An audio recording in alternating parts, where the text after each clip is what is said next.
পৃথিবীর সবচেয়ে দামি মরিচ চারাপিতা। আর চারাপিতা মরিচের বীজ হচ্ছে এগুলো। এক প্যাকেটে এই কয়টা বীজ ছিল, 20টা। এখানে 20টার মতো বীজ। এখন আমি এগুলোতে বপন করে দিব। আমি জানি না এগুলো চারা কেমন গজাবে।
যদি পানি দেওয়ার পর বীজটা ভেসে ওঠে তাহলে আবার নিচে ঢুকাই দেব।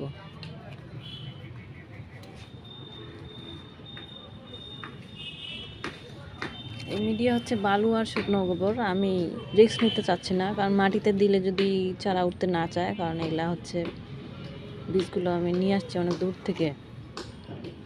মাটিতে দিলে চারা উঠবে কিনা যায় না, ওই জন্য আমি রিস্ক নিতে চাচ্ছিলাম না। এই জন্য বালু আর শুকনো গোবর মেশানো মিক্সড যে মিডিয়া, আমি এইটার মধ্যেই বপন করে দিচ্ছি।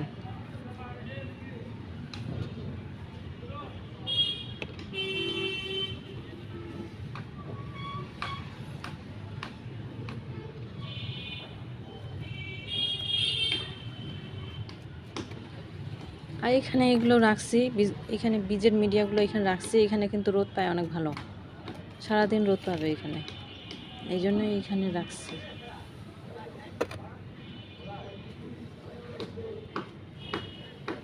আর বীজ বপন করলে অবশ্যই রোদেই রাখতে হবে, ছায়াতে রাখা যাবে না। ছায়াতে রাখলে ভিজা থাকবে আর তখন বীজ পচে যাবে, চারা উঠবে না।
বীজ বপনের পূর্বে অবশ্যই বিসমিল্লাহ বলতে হবে, আমি আজকে ভুলে গেছিলাম। আর বীজ তো বপন করলাম আমি, চারা গজানোর মালিক তো আল্লাহ। দেখা যাক কি উঠে।